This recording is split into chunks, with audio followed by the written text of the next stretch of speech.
eti leo twaenda deti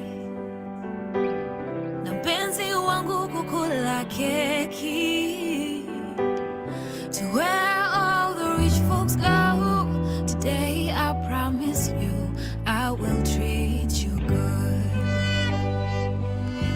Tutaketi kwenye booth ile yako ona, tutaitisha menu tukule boda, 'cause I have saved up for you. Ooh, java love, 'cause I have saved up for you. Ooh, java love, ooh, java love, my java love, sweet java love. Ewe mpenzi karibia, busu kwenye chika, no. Muziki mzuri tutasikia, tukikunywa hika drink. Watu wanatuangalia na sisi hatujali. Oh, 'cause I have saved up for you. Ooh, java love, 'cause I have saved up for you. Ooh, java love, java love, my java love, sweet java love. And it is another evening. My name is Likuyani Eli.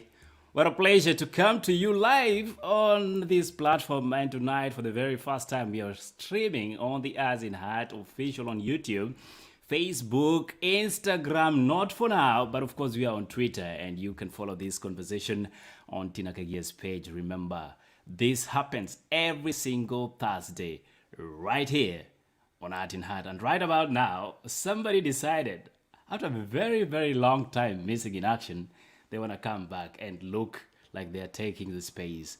How about Eshuchi Lumumba? Good evening, sir. Mambo vipi? Mambo sawa kabisa. Good evening to you, Eli. It's good to be back. I told you I even forgot my way around getting back here. But well, we're here, so let's do this. Good to see you, man. You know, like the usual one where we get to talk and have it. You know, here it's all about music and, you know, getting to the real stuff. And we equally invite the audience to be part of the discussion. So they can do this by sending in a request in the comment section. If you want a link, sema tu pale nitumie link, and then we'll get to it and, you know, get to invite you, share with us. Today, Eshuchi, mimi nitaka tuangalie kitu inaitwa Madharau. I don't know if you know anything called Madharau. Madharau. Unajua madharau, madharau ni kitu mbaya, hata wazungu walishindwa kutranslate. The perfect synonym ya madharau in English hata haikui. There's so many words people use, but yeah, madharau has been there since enzi za Abel na Cain, unakumbuka enzi za Abel na Cain? Yeah. I think mse alikuwa na madharau ya kwanza hii duniani ni Cain,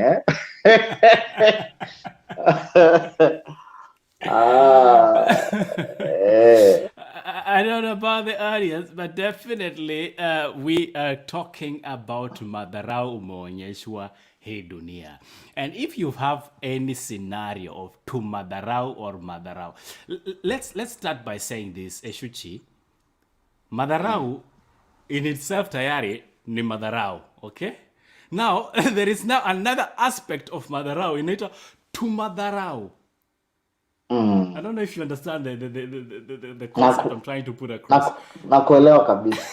Yani madharau tayari, somebody has already belittled you in any way possible.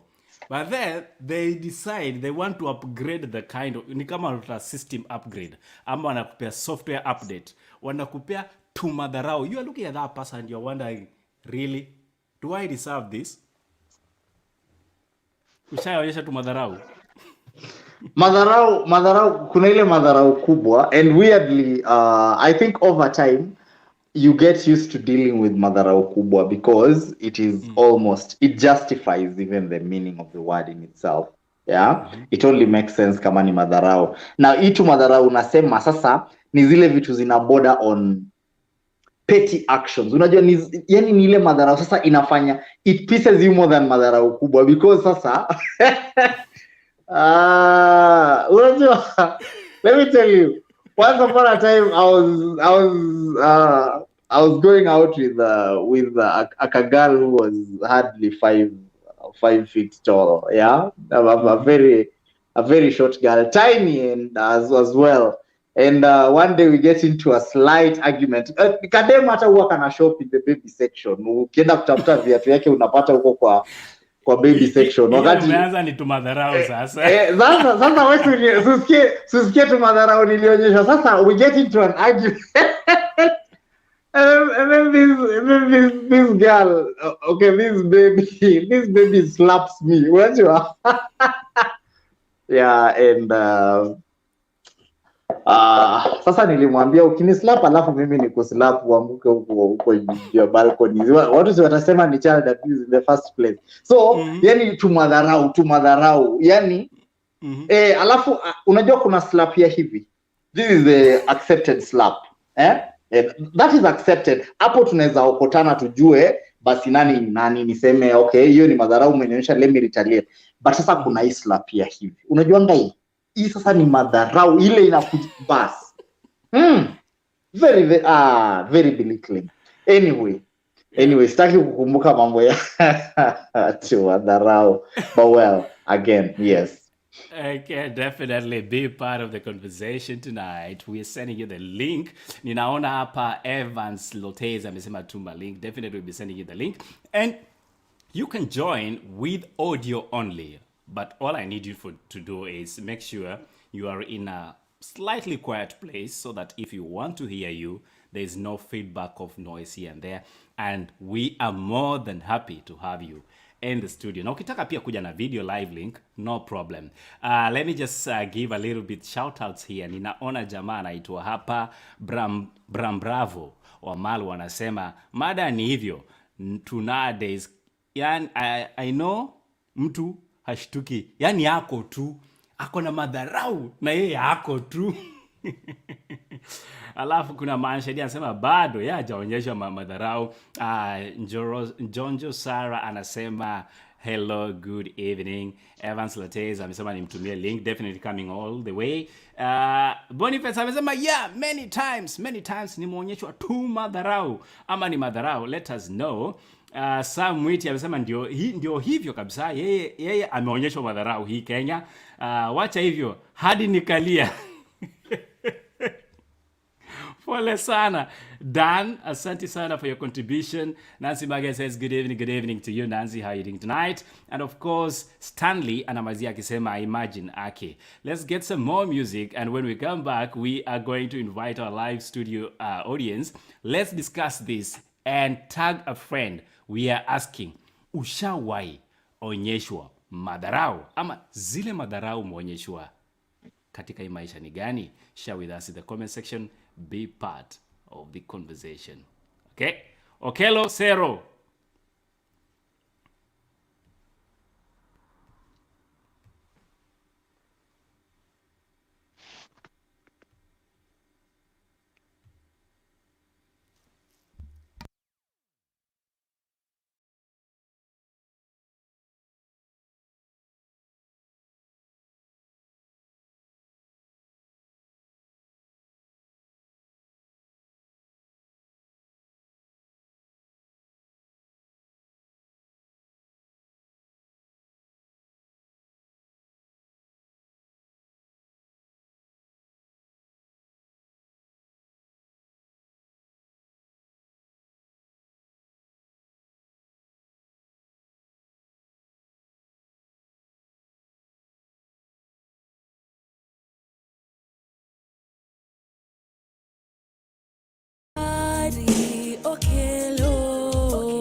My apologies. Naambiwa hapo kidogo tulikuwa tumetomaliza audio. Gonna fix that and come back later on with this beautiful lady.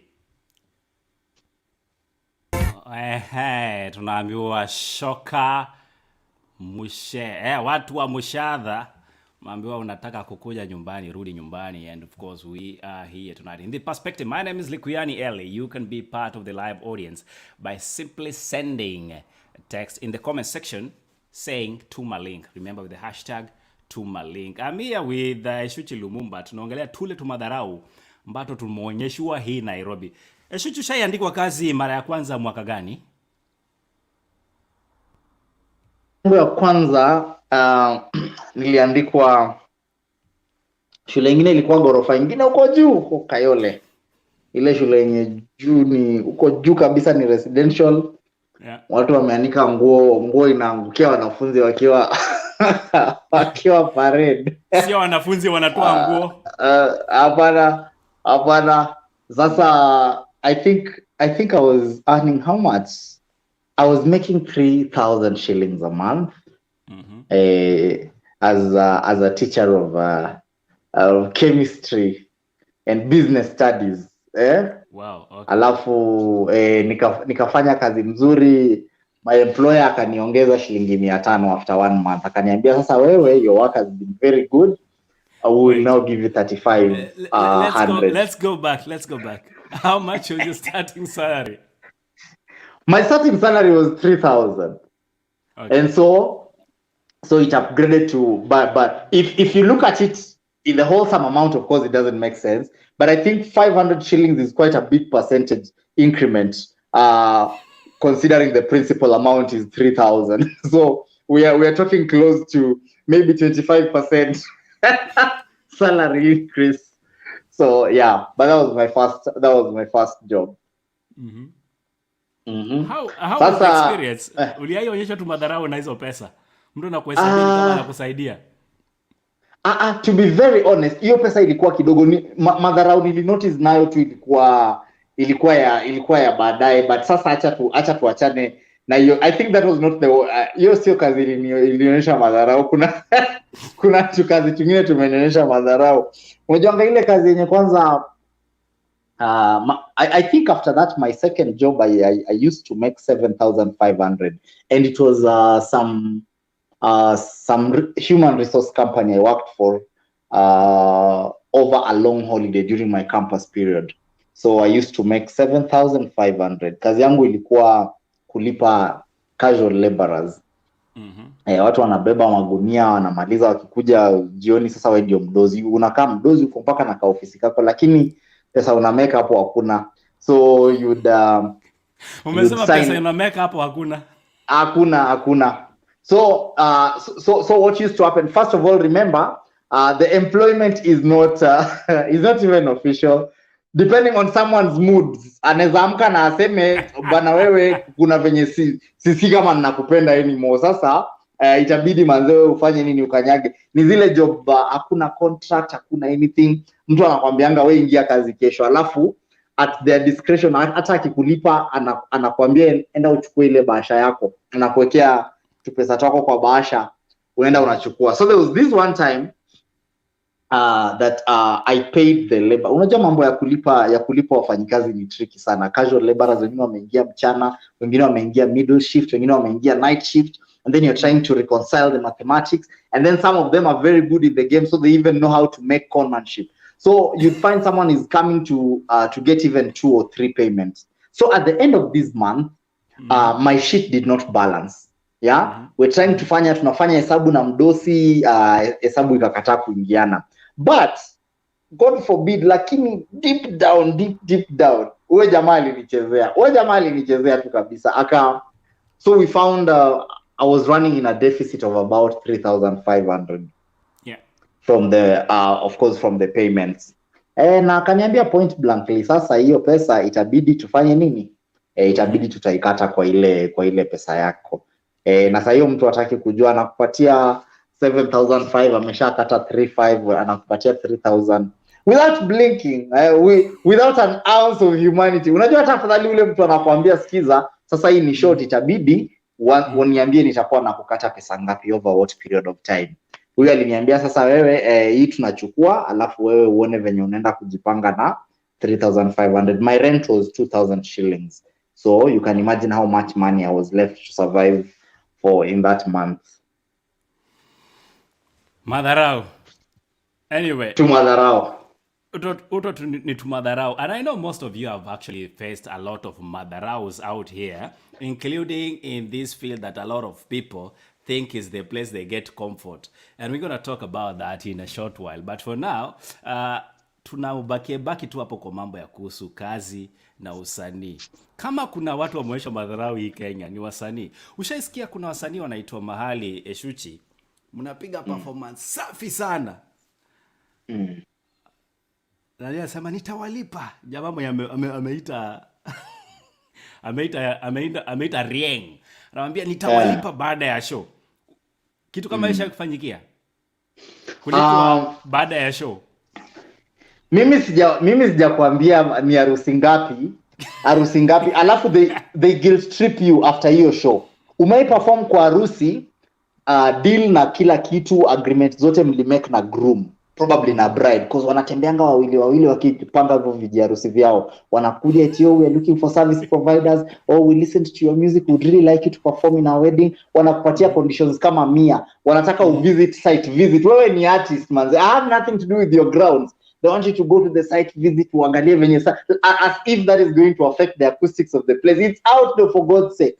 Then wanakuambia okay, sasa we will give you a down payment. The down payment, kwanza wakigundua you are not, wewe si mtu bado hujajipanga na vitu kama your contractual agreements and all that, they'll give you a deposit that is even slightly less than whatever it is you have.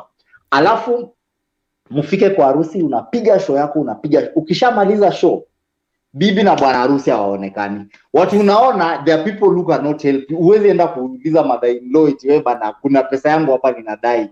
Alafu sasa hiyo unajua ukishapiga harusi, let me tell you, there is nothing as bad as being a band leader.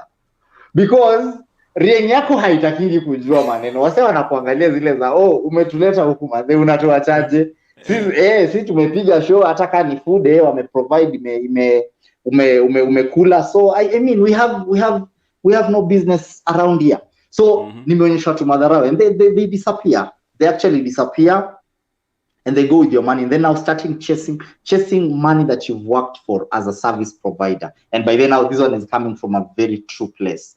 Service provider. I just took some time to understand what is it that differentiates product providers from service providers. Product providers avail tangible commodities. Yeah. They have something they can hold on to and say, you know what, wewe lipa ukimaliza nitakumalizia hii. Unajua, I don't know how that would work, but service providers, once you've delivered the service, for some reason, the recipient of the service ceases to see the worth of the service. Because in fact, that time they even start bad mouthing you. You only played for like 1 hour, ama sijui 2 hours. Na kwanza acha nikwambie kitu moja about, I want to talk to people wenye wanatafutanga wasanii. When you engage me for an event to perform, for instance, and you tell me on Saturday I have this event, blah blah, it's running from this time to this time, this is the place where you're supposed to perform, nini. Let me make this clear to anybody out there. Once you engage me, my day is engaged. If you don't utilize me to the maximum, you can't come to me and tell me, the event was so full of activities, you only got to perform for 30 minutes, so we want to pay you for the 30 minutes. I was engaged for the day. If you didn't utilize me, that is on you. Sasa hii mambo ya kusema eti tunataka tu, in fact hata utacheza nyimbo mingi, kuja tu ucheze nyimbo yako. I have a band, I have people, I have rehearsals that went through that, I have equipment. My day is cleaned up.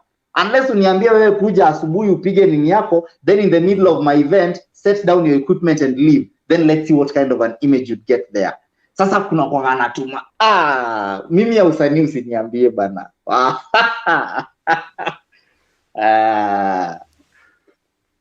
Okay, let's get more of that, but for now able to scare Wainaina anatuambia nini. And today we are playing a great playlist kwa sababu ni mambo TBT. For those who grew up in our times, tunajua nini Selina alifanyia Eric. That is of course Eric Wanaina. Na tuambia Selina, ushaipenda mtu bwana, mpaka unashtuka kwani kuliendaje? Shuchi, mapenzi yanarun dunia, lakini kuna mambo mapenzi yanaweza kufanyia pia inaleta tu madharau tungine twa upuzi. But for the moment we are sticking with kazi na vile madharau za kazi ziko. Actually, the other day I was reading on one of these fine polished radio presenters. I believe her name was Joyce Okituro, unless I'm wrong. I hope that was the name. And this lady was going ahead and saying, alifanyia this company work for so many years. And then after that, she was dismissed. And then, kuna kwaga tule tu pesa unapewa, yani, ni kama kitambo wanaita golden handshake. Umefanya kazi mzuri sana. 10,000 shillings. And this is a company that is worth millions and millions of money. Why are employers this way? Mbona tumadharau kikazi?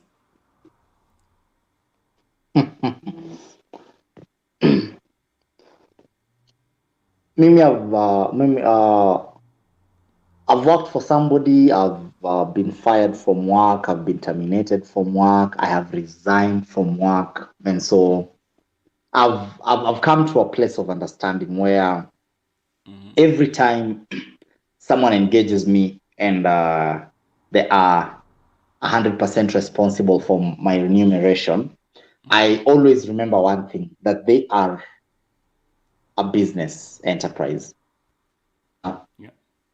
As when you're looking at yourself as an employee, they are looking at yourself as a tool of investment to maximize their profit. So ile place unasikia ni kama unataka kuleta emotions, ni kama unataka kuleta humanity, kitu alikutafutia ni hiyo job. So we have these we have social interactions that grow at work. Maybe you find things that personally I call them favor. I don't know how people call them, but we have situations where you can be at a place of work and then favor follows you for a reason or the other. But employers in their own basic nature are just business people, and you are a marketing tool or a production tool. It's either one of those, by the way. Like mwambia, unaona, like kama wasanii, when I am performing, let's say in a club or in a restaurant, and this is why over time I have started really going easy on my regular gigs, because when you're performing at a club or a restaurant, there's an upper cap to what you can ever get, because to you are a component, a marketing component for this business enterprise. And so it does not matter unaangaliaje umse. And so sometimes it's just important to really understand what you are getting engaged in. Really, because these things can disappoint you. There's someone I worked for. I went through thick and thin. Unanga ule jamaa, someone calls you in the middle of the night and tells you, now tomorrow morning I want you to hop on the first bus available, go to this and this place. You find it's like a 12-hour drive, 12-hour commute in probably a public means. You go do the work, you do this nini, pay unapata tu ni same. Siku yenye mnaachana, and employers have a way of playing victim wakati mnaachana. They always find a way to make it look like you don't appreciate them. You know, kuna mwingine niliwahi uliza, yani wewe achana hata na employers.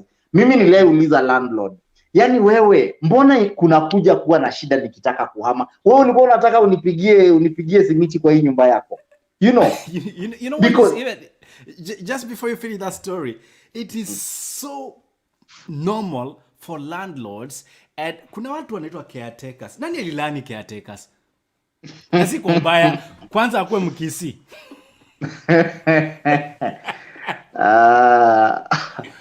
No, unajua acha nikwambie Mr. Eli, ukiangalia mwanaume and any human being for that matter, but mostly mwanaume anakuanga, we are guided by ego. And that's why I was reading an article the other day, and it was saying that it does not matter how much providence you have as a man, how much access you have, until your ego is properly rubbed and properly, brewed. you'll never achieve ultimate satisfaction. And of course, the woman's retrospect was, it does not matter how much you achieve as a woman. It doesn't matter how much you're able to get. It doesn't matter what independence you get. You will never achieve ultimate satisfaction until you find someone who makes you vulnerable enough to submit. You know, these were the two. So for the woman, the ultimate satisfaction is in submission. For the man, it's in the ego. Sasa unaona huyu caretaker, mimi nilianza kuelewa because caretaker wako kategori nyingine na masoja. Kuna soja ame kukupigisha raundi. You know, kuna mwingine mpaka nilimuuliza. Unajua ilifika, I try not to pick fights with those people because I got to a point where I understand where they're coming from. This is someone who probably doesn't have so much going around him. Yeah. The world has not accorded him that authority because you see at most times anajipata he's at the bottom of the food chain trying to work for people, deliver services. So when he finds that one place where he's actually in charge, caretaker amepata eti sasa ndo yuko in charge, anaweza hata kuambia usiingie plot kama hujaosha Mungu. Kuna zingine zinaendelea pipeline. Wewe kama hauna bwana we are not admitting singles. I don't know what singles do in pipeline, but in case in the comment section you can let us know because I'm told kupata nyumba pipeline lazima ukuje umesema nimeoleka. Niko na Madharau. Na sasa basi they really want poor people because nyumba za pipeline, if you ask me, the startups, hizo ni nyumba za startups. Those are supposed to go in history for any human who will in the future say, manze kuna mali nilitoka, nilikuwa naishi. Mimi unajua nilikuwa naishi Kayole by the way. Mimi nilikuwa naishi Kayole kabisa huko kunaitwa Soweto. Nikianzanga. So when you talk of pipeline, that's the picture. Squeeze unaishi wapi? Ai bana, sasa mimi I am a brand bana, unataka kuniekea maisha yangu katika hali ya taharuki. Let's hold on that. The Madharau is my landlord, and of course of people all the way in Kayole Soweto. If you're watching, good evening to you. Huku by the way umeletwa mbio. Eshuchi wanasema Eshuchi, you play for 30 minutes and you want me to pay you for a whole day. Apantambua. Okay. Mimi nataka kurespondia Njekita before usome comment nyingine. Because unajua hizi vitu zingine pia it's okay to understand that some people come from places of ignorance. Unaona. Yes. So Njekita, this is what happens. When I come to perform, I am not charging for the performance. That is the final product. Hiyo ndio product wewe unaona as the business person ama the client who engages me. Hiyo ndio product unaona. Of course that's the finished product. Ni kama hiyo top Njekita umevaa. Hiyo top your value for it is what it is right now. But of course hiyo top haikuanguka from heaven like something else. That top started from cotton growing somewhere. That cotton had to be watered. Of course, at the end of the day, it got to be harvested, processed, then got into some human labor, nini, marketing was involved, packaging was involved, branding was involved, ndio ikakufikia. When I'm coming to perform on stage, it doesn't matter if you want me to play for 5 minutes. The moment I have a set that is playing for you, this set underwent rehearsals. Rehearsal spaces, rehearsals logistics were paid for. There was transport cost involved. There is equipment that is wear and tear, either outsourced or yani hii ni pesa. That is why I'm telling you, mimi ni kama mtu amekuambia ni kama mtu I'm featuring a very interesting scenario. So let's say and this is probably PG, but well, it's the best scenario that would explain this for me. It's like you've gotten into a prostitution deal. Yeah, and you have a prostitute over, or maybe a male prostitute over, and this prostitute has charged you for the whole night, and then because of wewe shida zako mingi stamina yako iko na shida, maybe ED zako hazifunction, umepeana nini ya 1 hour, then asubuhi ikifika unaanza kunegotiate, unasema bana I know you wanted 10,000 for the night but we only went for 1 hour. Eli, I think I've lost you. Your mic is I can't particularly hear you. Sorry, you Yeah. say the guy is busy saying, we negotiated for a whole night. I paid the whole Yeah. amount, but now Mm. I was only there for 3 minutes because Yeah, I'm for 3 minutes 3 minutes. soldier. Sasa hiyo siaenda tafuta serikali impatie kazi. Let's talk about Ah. money as we proceed with this Ah. conversation. And Eshuchi, I want to Yes. take you back to the old memories of this very great musician from the Western Kenya. His name is Skuma bin Ongaro. By then, anaitwa skuma.ongaro.com. Oh, Amebadilika. alibadilisha jina. Waluya, waluya, wayai, waluya.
Of course, that is Sukuma bin Ongaro. By then, siku hizi anajiita ongaro.com. Ninamwona Eshuchi amefurahi sana. Eshuchi, kabla ukuje, let's just again recognize everybody that is here. Ninamwona Lucy Kahoya amerudi. Welcome back, Lucy Kahoya Hoya. And then we have Waluya na Wakale. Same WhatsApp group. All their dancing styles ni moja tu. And earlier on, Roda alikuwa amesema hakuna kulipa nusu. Deal is a deal. Chape 10 hours kama ulikuwa umelipia overnight, kesha shida yako. Chapa 3 minutes na jeshi ijiuzulu, shida yako. Mapesa nowula. Ebu translate and put this into perspective, Eshuchi, because people don't understand this song. If you have no money, Madharau. This world unajua lakini Ongaro na shoot tu video na simu na serikali imenyamaza tu na edit hapo kwa simu na upload Ongaro. Hii ni video ya kitambo bwana, na ilikuwa hot cake. Ongaro was one of my actually for the longest time I think is one of my favorite. Nakumbuka ile wimbo wake ya kila siku supu wana banyasya mimi sio mjinga Ongaro wana banyoko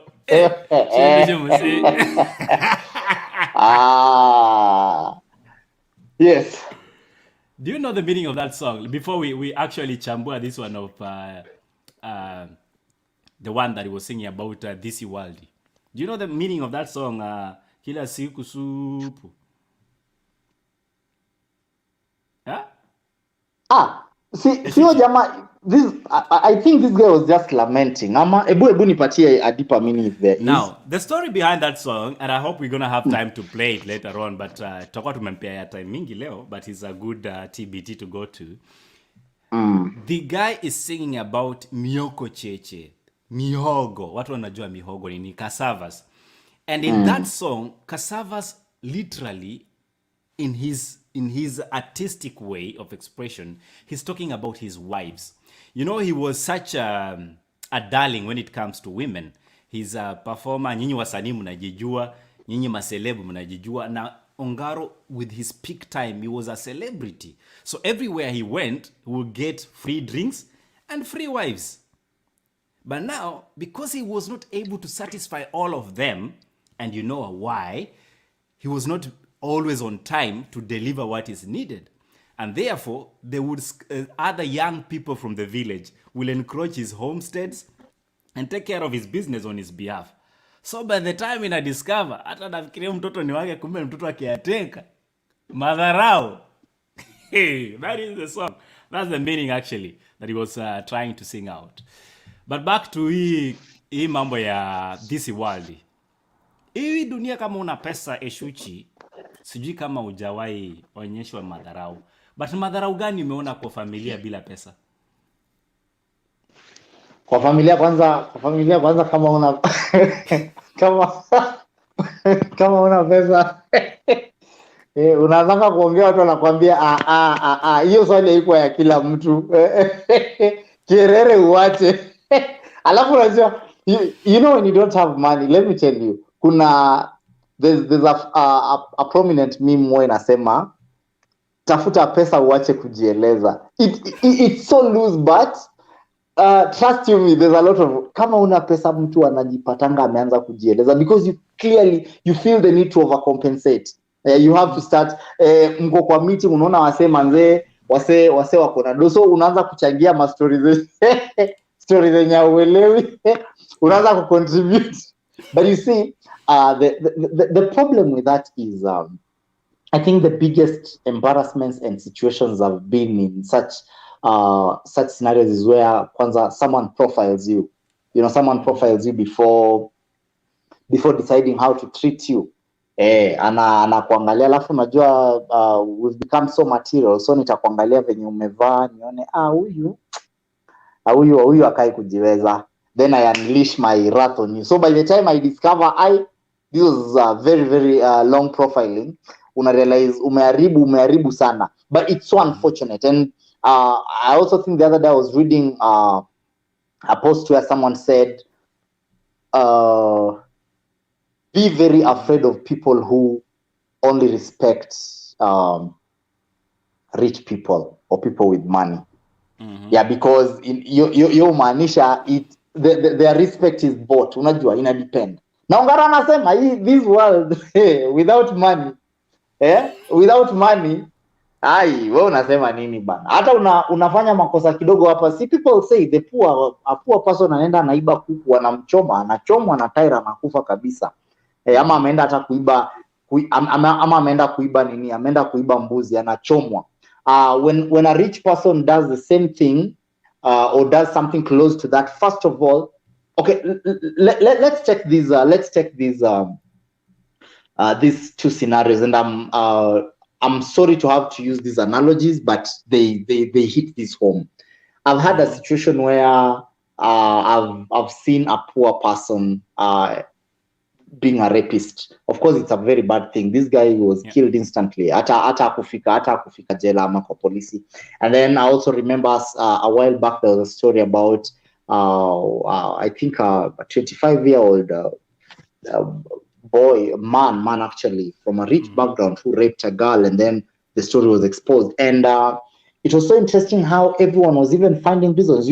I literally had people talking, okay, this person should not be judged. Maybe they were going through a mental breakdown, blah blah blah. Yes, yeah. So when you are rich, you have mental issues. Mental issues. We will redefine terms for you and ensure that we validate what you've done. So it's just, unajua, it's all a money question. Your cases are handled better. Tuna bring in, unajua, zinaitwanga variants. When you bring in variants into situations, then we are taking away the black and whiteness of the situation, because now you're like, maybe this guy was disturbed. Lakini wewe ukipatikana huko streets, it is you umepatikana na msichana wa mtu, msichana headmaster.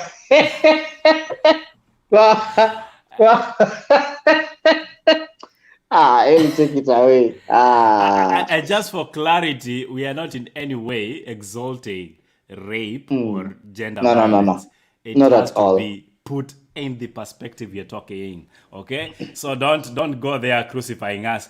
In the meantime, let's get more music coming your way. Na watu leo walisema watakuwa hapo kwa kusikiza. Ninaona Saranjojo na huku na Kipro wameamua kufanya discussion ya group, so tumewaachia. Tawaleni hapa. Mauongo na madharau zinaendanishanga hivi kwa hivi. Meanwhile, let's see what Irosh says when it comes to maongo. Okay? Manamna gani? Let's do this. Bamba sana.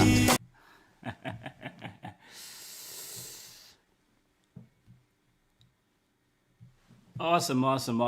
In case you're joining us for the very, very first time, this happens every single Thursday right here on the Arts in Heart on Facebook, YouTube, and of course, our Twitter handle, which is the Arts in Heart Official. Joining me tonight, as always, I hope you're gonna make it another time. Ni nani kama sio mwalimu Eshuchi Lumumba? Yeye hapa amekuja kutukunywa na story zake. Sijui kama yeye ashakutana na Maeni. Maeni ni kina nani? Mauongo. Kwa events kuna kuangana ule wanaitanga F&Bs, F&B managers, food and beverage managers. Hao ndio wao wanakusainia hiyo check kama umesha imara. Sijui mbona wanatakanga kujifanya eti wako professional. Na pesa wanakupatianga ni zile tu watu wamenunua vinywaji hapo. Hiyo check unaweza ingoja. Wanakuambianga the check has not, we have one more signatory waiting nini. Sasa hiyo ni gig mmefanya. Mnangoja uongo, unangoja paka 2 months, 3 months. Then ukiacha kusukuma akiona umerelax, umeacha kusukuma, they process the money. Then it disappears in thin air. Wasanie watu. Eshuchi, kuna mtu anasema uko na deni yake. Apparently their person, a very close one, celebrated their birthday, and they were waiting on you last week utokeleze uwachapie kamoja tu ka birthday. It doesn't have to be the traditional happy birthday thing, but a special rendition yako from your own collection. Wasikie alafu afurahi. Anaitwa Kipro. What is in it for me? What is in it for me? Kipro, unapeana nini za macho? Ni 15 minutes and above. Mwambie naweza mtumia ka rate card kangu, kama anaweza ni inbox ka email alafu nione. Sasa, Kipro umesikia? Anyway, hebu niambie jina ya huyo mwenzake alikuwa na celebrate birthday. it's very timely because there's a birthday song I'm working on, so I can actually just give her sasa aniambie jina ya huyo mtu mbio mbio before niweke jina ya mtu mwingine. Kibro, hebu fanya hivi hapo kwa comment section. Eka haraka jina. I know there's a delay between you receiving this signal and actually texting. So we're gonna give you some latitude. As we close down tonight, the whole aspect of this show is just to get to chill.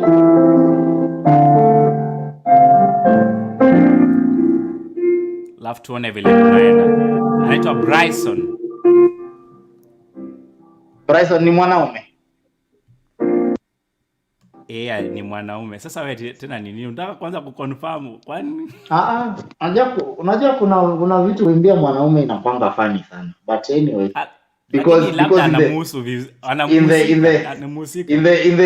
the current world vitu zinainterpretiwa right left and center. Atasema huyu Eshuji sasa ni kama maybe amebadilisha team ama ameanza kuvaa jezi za timu zote. Unajua vitu ndogo kama hizo.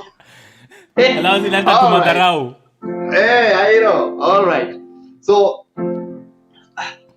I penned this song in the belief that people should just have fun, and birthdays should be a reminder that, you know what, you have worked so hard and you've done the best you should, and so you should just relax out there and have the best the life has to offer, of course, if you deserve it. So travel the world, drink the best wine, do everything that makes you happy. Shop all around, dress up with style. These are the little things. Travel the world, drink the best wine, do everything that makes you happy. Shop all around, dress up with style. These are the little things. So Bryson, for your birthday, remember the special day. So Bryson, for the special day, remember the little things. So Bryson, for your birthday, remember this little day. So for this special day, remember this little thing. Happy birthday to you. Happy birthday to you. Happy birthday, Bryson. Happy birthday to you.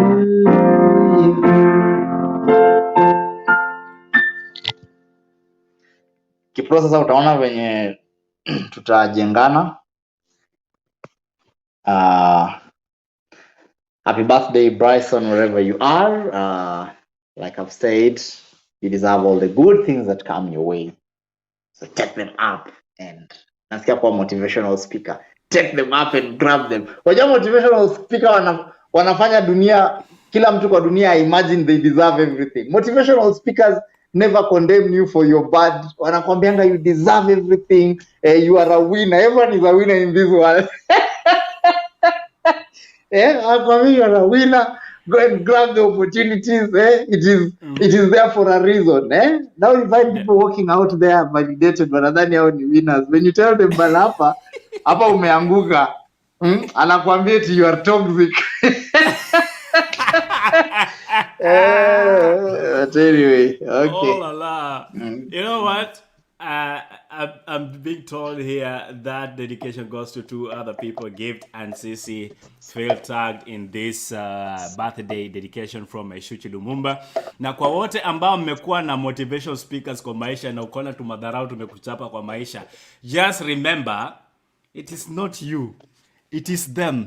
Okay? They are toxic. They are toxic. Cut them off.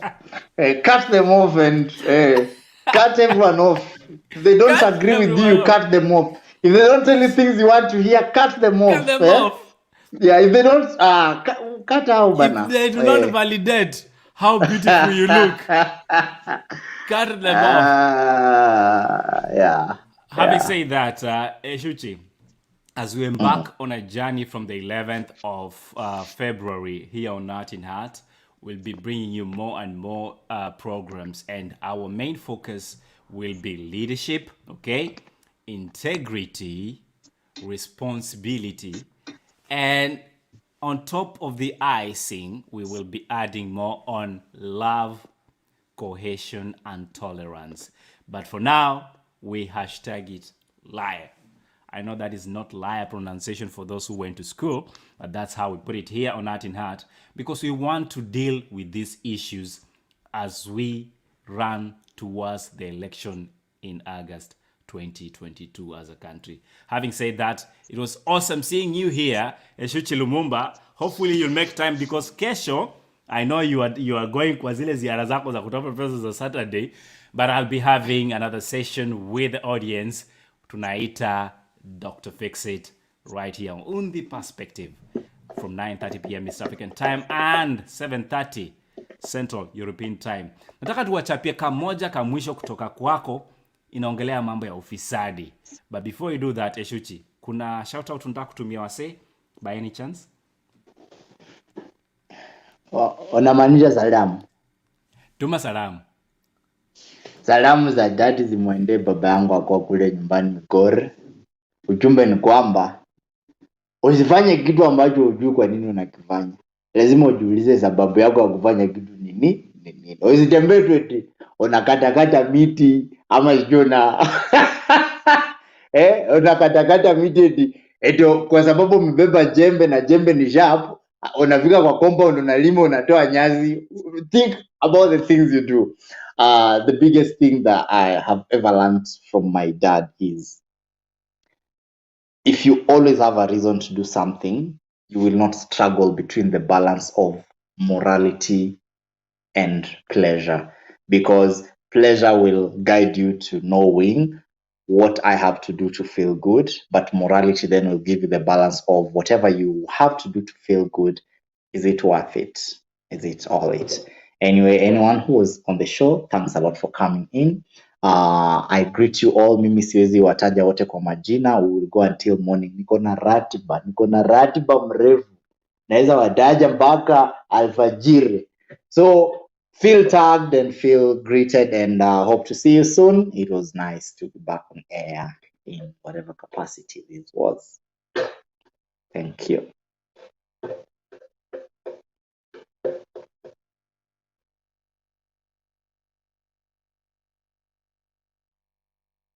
Ellie, do you want to check on your audio? Oh, Jesus Christ. You had to take that long to remind me, right? It's all No, right. I thought. Ninajua unapenda ni look bad, but it's all right. Thank you so much for coming, and we're looking forward to having you as we begin our new season 3 on Art in Heart from the month of February 11th, where we'll be having the Valentine's edition. And Eshuchi Lumumba tells me kuna bonge la show lined up for you, so make sure to tune in. And tonight I want to celebrate one interesting individual in my life, and a friend, and I will say a father and an in-law, anaitwa Mr. Biggie. Happy birthday to you. Take care, we love you, and blessings. Meanwhile, remember, ufisadi ni kitu ambayo tunaweza pigana nayo kama wa Kenya, lakini it needs all of us to put in our energies and make sure that we put our country in the right trajectory. Ninajua imefika mahali sometimes unajiuliza, kwani ni kesho? Because anywhere you look and turn, kuna tumadharau kwa kupeana hongo. Hata inabidi sometimes mnahongana na mili yenyu, which is against your beliefs. But then again, this is something Eshuchi puts it in his song. Have a good night. God bless you. And see you tomorrow on Dr. Fix It.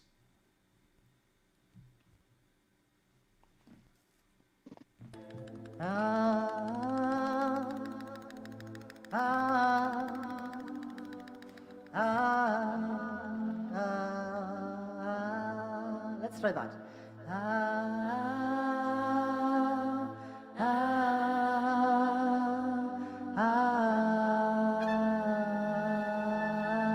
One more time.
tuwaelewe vipi wewe meneja unaniomba hongo ili uweze niajiri Nikupata vipi wewe bunge mheshimiwa waniitisha ngono ili unipe udhamini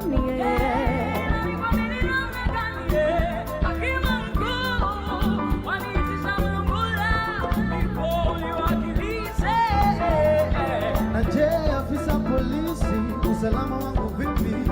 Wanitia ndani, kini nimekunyima chai.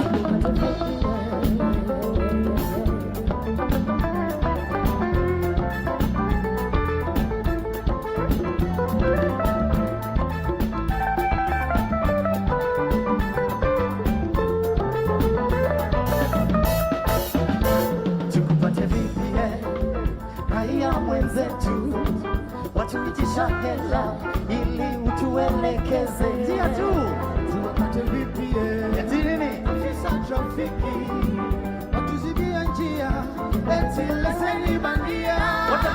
tuwaelewe vipi viongozi wa nchi watuahidi ufanisi hatimaye mwatuzorotesha tuwaelewe vipi viongozi wa nchi watuahidi ufanisi hatimaye mwatuzorotesha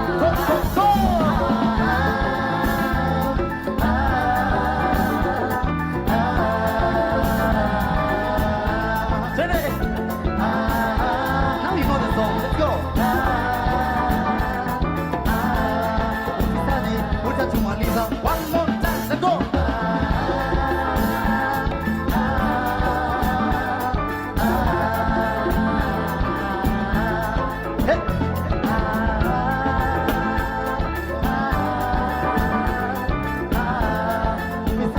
Utatumaliza